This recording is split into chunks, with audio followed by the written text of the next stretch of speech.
노자가 말했습니다. 참된 말은 화려하지 않고 화려한 말은 참되지 않다. 인생의 황혼기에 접어든 우리에게 말이란 무엇일까요? 젊은 날의 말은 나를 증명하고 세상과 싸워 이기기 위한 가장 강력한 창과 방패였습니다. 그러나 세월의 강을 건너온 지금 말은 무기가 아니라 내 인성을 보여주는 품격이어야 합니다. 그래서 이제 우리의 말은 더 깊고 더 따뜻해져야 합니다. 그런데 우리는 종종 착각합니다. 모임에서 내가 더 많이 알고 더 많이 가졌으며 내 자식이 얼마나 잘 되었는지를 화려하게 포장해야만 잘 사는 사람으로 대접받을 수 있다고 믿죠. 하지만 현실은 정반대입니다. 그 화려한 말들을 쏟아낼수록 내 자랑이 길어질수록 사람들은 마음의 문을 닫고 여러분 곁에서 멀어지려 합니다. 그렇다면 나이가 들어도 매력 있고 자꾸만 곁에 머물고 싶게 만드는 귀티나는 어른의 말은 무엇일까요? 그 해답은 특별한 입담도 필요 없고 타고난 유머 감각도 필요 없습니다. 누구나 오늘 당장 쓸 수 있는 아주 작은 말습관 하나, 아주 작은 태도 하나가 여러분의 인생의 품격을 완전히 바꿔놓습니다. 그래서 오늘은 모임에서 여러분을 가장 귀티 있고 호감 가는 사람으로 만들어줄 대화의 비밀을 하나씩 풀어드리겠습니다. 그 시작은 아주 사소하지만 아무나 하지 못하는 이 인사 한마디에서 시작됩니다. 여러분의 소중한 구독과 좋아요는 콘텐츠 제작에 큰 힘이 됩니다. 여러분, 보통 모임에 가면 어떻게 인사하시나요? 오셨어요? 혹은 잘 지내셨죠? 오랜만이네요. 가장 흔한 인사입니다. 틀린 말도 아니고 나쁜 인사도 아닙니다. 그런데 진짜 센스 있고 어디서나 대접받는 분들은 첫마디부터가 다릅니다. 그분들은 상대의 눈을 맞추며 이렇게 말합니다. 얼굴 보니까 너무 좋네요. 이 말에는 단순한 인사 이상의 의미가 담겨 있습니다. 상대방에게 당신은 오늘 이 자리에 꼭 있어야 할 사람입니다라는 상대방의 존재 자체를 반가워한다는 뜻이 담겨져 있습니다. 상대방은 이 말을 듣는 순간 자기가 오늘 이 모임에 참 잘 왔다는 생각을 하게 됩니다. 여러분, 한번 상상해 보세요. 누가 나를 보자마자 환하게 웃으며 얼굴 보니 좋다고 하는데 그 사람이 싫을 리가 있겠습니까? 그 순간부터 상대는 당신을 나를 기분 좋게 해주는 고마운 사람으로 각인합니다. 이 말 한마디가 왜 중요할까요? 사람의 뇌는 첫 인상을 초두효과라는 현상으로 저장합니다.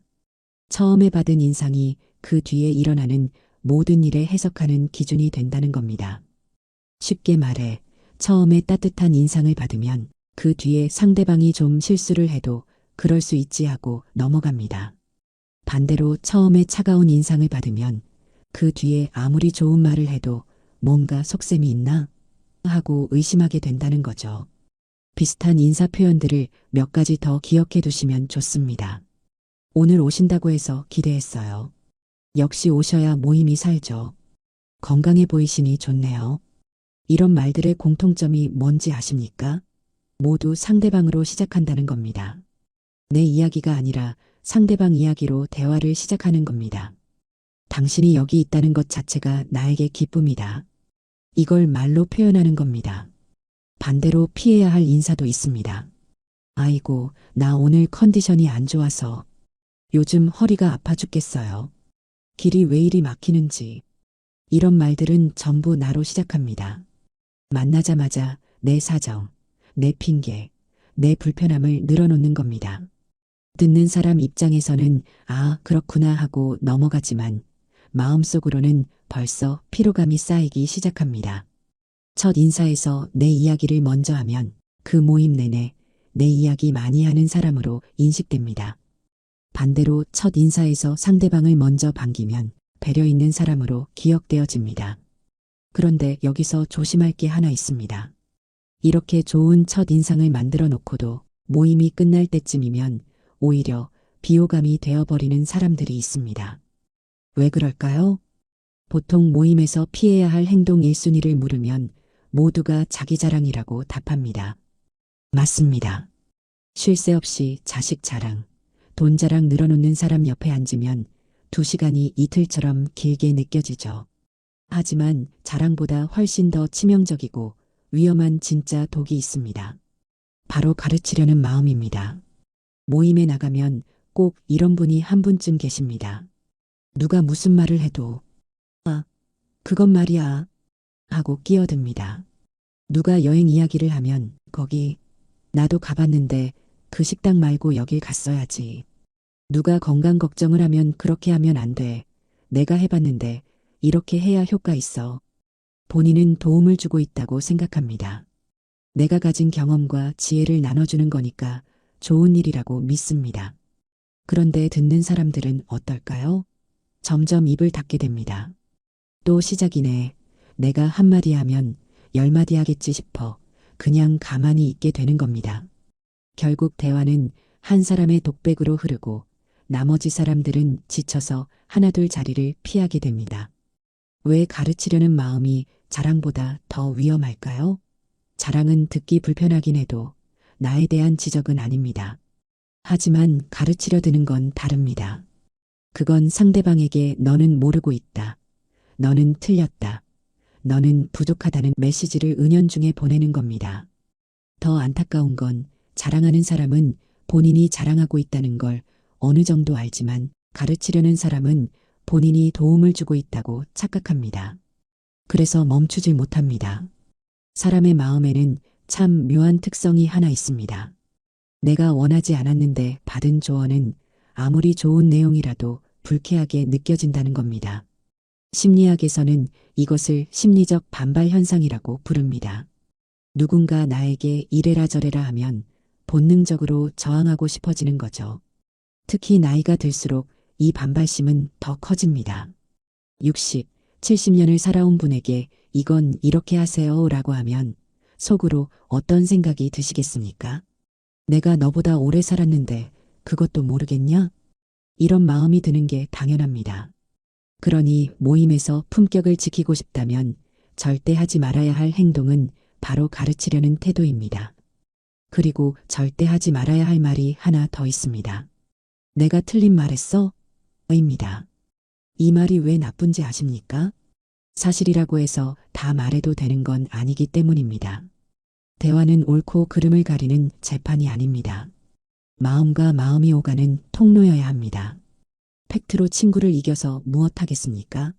친구를 이기는 사람은 결국 혼자 남게 되지만 친구의 마음을 얻는 사람은 평생 외롭지 않습니다. 품격 있는 사람은 상대방의 부족함을 지적해서 승리하려 하지 않습니다. 오히려 상대방이 스스로를 괜찮은 사람이라고 느끼게 해줍니다. 그게 진짜 이기는 교양 있는 어른의 대화법입니다. 그런데 오히려 말 주변이 없어서 가만히 있는 분들도 계시죠? 걱정 마세요. 말을 많이 하지 않아도 모임에서 가장 환영받고 사람들을 내 편으로 만드는 비밀은 따로 있습니다. 며칠 전 모임을 끝내고 집에 오는 길에 문득 이런 생각이 들었습니다. 오늘 그분이랑 대화가 참 좋았어. 그런데 참 이상했습니다. 곰곰이 떠올려 보니 그분이 무슨 말을 했는지 기억이 잘 안 나는 거예요. 그분이 유머스러운 분도 아니었고 대단한 정보를 준 것도 아니었습니다. 그런데 왜 저는 그분과 또 만나고 싶고 그 대화의 시간이 그렇게 좋았던 걸까요? 곰곰이 생각해 보니 알겠더라고요. 그분은 말을 잘한 게 아니라 제 이야기를 잘 들어줬던 겁니다. 그러고 보니 그날 대화에서 말을 많이 한 건 저였습니다. 그분은 거의 듣기만 하셨어요. 그런데 저는 그분이랑 대화가 좋았다고 느꼈고 심지어 그분은 말을 참 잘하신다고까지 생각했습니다. 상담학에서 전설처럼 내려오는 가르침이 있습니다. 전문가를 양성할 때 가장 먼저 가르치는 3가지 기술인데요. 첫째는 눈 맞추기, 둘째는 고개 끄덕여주기, 셋째는 아하고 짧은 감탄사 넣어주기입니다. 이 3가지만 제대로 해도 상대방은 이 사람이 나를 진심으로 이해해준다고 느낀다는 겁니다. 모임에서도 똑같이 적용됩니다. 누군가 이야기를 할 때 그 사람 쪽으로 몸을 살짝 기울이고 눈을 부드럽게 맞춰주세요. 이야기의 흐름에 따라 고개를 끄덕여 보세요. 적절한 순간에 그랬구나. 아, 정말요? 어머, 그래서요? 하고 반응을 넣어주세요. 관심을 받고 싶으면 관심받을 만한 말을 해야 한다고 생각하시죠? 그런데 사실은 반대입니다. 관심을 받고 싶으면 상대방에게 관심을 보여주시면 됩니다. 이것이 인간 심리의 가장 묘한 비밀입니다. 여기서 한 단계 더 나아가는 기술이 있습니다. 바로 미러링입니다. 미러링은 상대방의 말을 거울처럼 비춰주는 겁니다. 저의 사례를 말씀드릴게요. 그날 제가 모임에서 그분께 남편이 이번 결혼기념일을 깜빡해서 너무 서운했어요.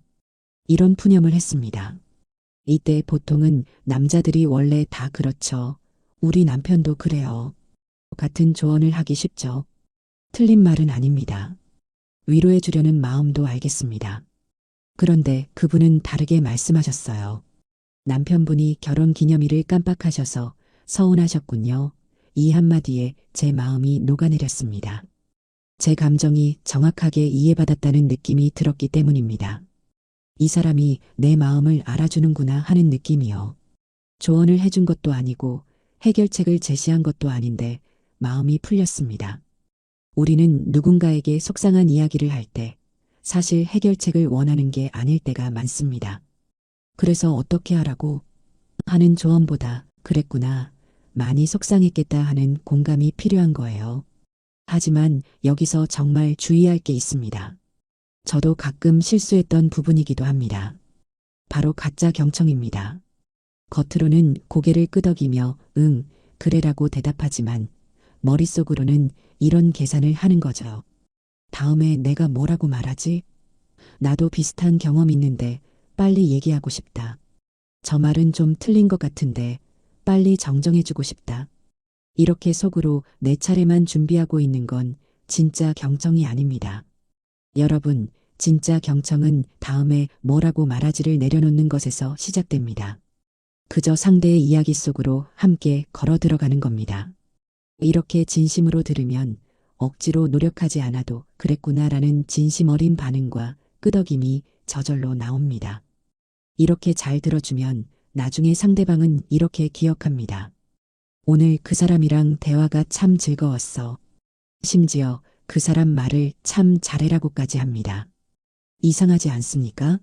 듣기만 했는데 말을 잘한다는 평가를 받는 겁니다. 비밀은 간단합니다. 사람은 내가 얼마나 편하게 말했느냐로 대화를 평가합니다. 내가 맘 편히 이야기했으면 좋은 대화였다고 느끼고 그 좋은 기억은 고스란히 들어준 사람의 공으로 돌아갑니다. 그런데 잘 들어주려다가 오히려 실수하는 경우가 있습니다. 관심을 표현한다고 한 질문이 상대방의 마음에 상처를 주는 경우입니다. 어떤 질문들이 위험할까요? 여러분, 우리가 모임에서 가장 많이 묻는 말이 무엇인지 아십니까? 애들은 잘 지내? 손주는 몇 살이야? 아들이 뭐 한다고 했지? 바로 가족 질문입니다. 별 생각 없이 순수하게 궁금해서 물어봅니다. 그런데 이 질문이 때로는 날카로운 칼이 된다는 사실 아시나요? 젊었을 때는 다들 비슷비슷했습니다. 아이 키우고 일하면서 바쁘게 살았습니다. 그러나 60대, 70대를 넘어서면 각자의 가정 형편은 천차만별로 갈라집니다. 누구는 자식 덕에 효도받으며 웃으며 살지만 누구는 연락이 끊긴 자식 때문에 밤잠을 설칩니다. 누군가는 자녀가 결혼을 안 해 속을 끓이고 또 누군가는 손주 얼굴조차 구경하지 못했을 수 있습니다. 이런 상황에서 애들은 잘 지내? 라는 질문은 잘 지내는 사람에게는 자랑할 기회이고 잘 안 되는 사람에게는 상처입니다. 질문하는 사람은 안 보였을지 몰라도 대답하는 사람은 순간 곤란해집니다. 솔직하게 말하자니 창피하고 거짓말하자니 찜찜하고 결국 뭐 그럭저럭 지내 하고 얼버무리게 되죠. 말은 넘겼을지 몰라도 마음속엔 왜 굳이 저런 걸 묻나 라는 불쾌감과 피로감이 쌓이게 됩니다.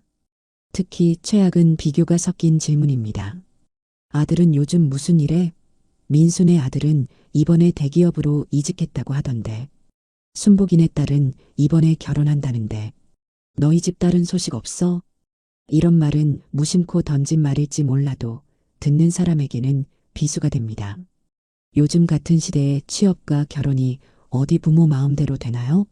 자식 걱정으로 가득 찬 부모가 다른 집 자녀와 비교까지 당하면 정말 기분이 안 좋죠. 심리학적으로 보면 타인의 약점을 먼저 건드리는 질문에는 무의식적으로 내가 너보다 상황이 낫다는 것을 확인하려는 심리가 깔려 있다고 합니다. 본인은 전혀 그런 의도가 아니었어도 듣는 사람은 그렇게 느낄 수 있다는 겁니다. 진짜 품격 있는 사람은 질문의 방향부터 다릅니다. 자녀나 배경이 아니라 지금 내 앞에 있는 사람 그 자체에 집중합니다. 애들은 잘 지내? 건강은 괜찮아? 이런 질문은 응, 아니면 아니로 대답해야 하는 닫힌 질문입니다. 반대로 대화를 편안하게 이끄시는 분들은 열린 질문을 하십니다. 요즘 관심 있는 게 뭐야? 요즘 뭐 할 때 제일 살맛나니? 이런 질문들은 상대방이 하고 싶은 이야기만 골라서 편하게 말할 수 있게 해줍니다. 가족 얘기를 하고 싶으면 가족 얘기를 하면 되고, 취미 얘기를 하고 싶으면 취미 얘기를 하면 됩니다. 선택권이 상대방에게 있는 겁니다. 질문보다 더 세련된 방법도 있습니다. 바로 내 이야기를 먼저 살짝 꺼내는 겁니다. 나는 요즘 등산하는 게 낙이야. 너는 요즘 어때? 이렇게 먼저 내 이야기를 하면 상대방은 자연스럽게 자기 이야기를 꺼냅니다. 나도 요즘 운동 시작했어. 혹은 나는 요즘 통밖에 안 나가게 되더라. 이렇게요. 그런데 여기서 꼭 지켜야 할 철칙이 하나 있습니다. 만약 상대방이 대답하기 싫어하는 기색이 보이면 절대 파고들지 마십시오. 왜? 무슨 일 있어? 뭔데 말해봐. 이런 추궁은 금물입니다. 그럴 땐 아 참 그러고 보니 나 어제 재밌는 거 봤는데라며 자연스럽게 화제를 돌려주세요. 이렇게 상대방의 경계를 존중해주면 그 사람은 여러분을 편안한 사람으로 기억합니다. 그리고 나이가 들면 칭찬이라도 조심해야 할 말이 있습니다. 바로 상대방의 외모, 건강, 체형에 대한 언급입니다. 살 많이 빠지셨네요는 칭찬처럼 들리지만 병 때문에 빠진 것일 수 있습니다. 안색이 안 좋아 보이세요는 걱정의 표현이지만 걱정은 너 참 늙어 보인다는 신뢰로 들릴 수 있기 때문입니다. 정말 걱정된다면 요즘 많이 바쁘신가 봐요. 좀 쉬엄쉬엄 하세요. 이 정도로 돌려 말해보세요. 마음은 전달되면서 상대의 기분은 상하지 않는 우아한 배려가 됩니다.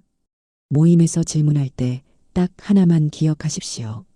이 질문을 내가 받으면 기분이 어떨까? 이 한 가지만 생각해도 무례한 질문은 사라지고 여러분은 또 보고 싶은 매력적인 사람으로 기억될 것입니다.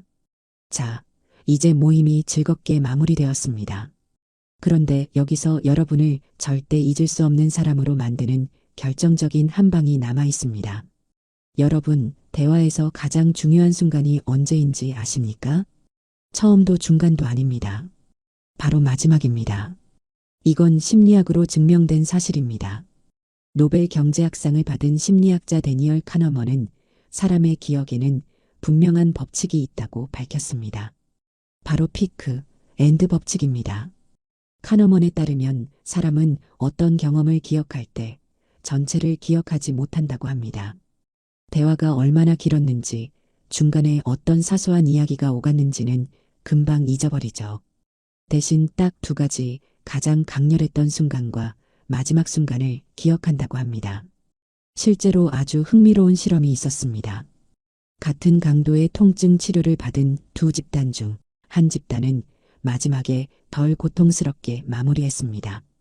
결과가 어땠을까요? 마지막을 덜 고통스럽게 끝낸 집단이 치료 전체를 덜 힘들었다고 기억했습니다. 모임도 마찬가지입니다. 2시간 동안 좋은 대화를 나눴더라도 헤어질 때 인상이 좋지 않으면 기억은 한순간에 부정적으로 바뀝니다.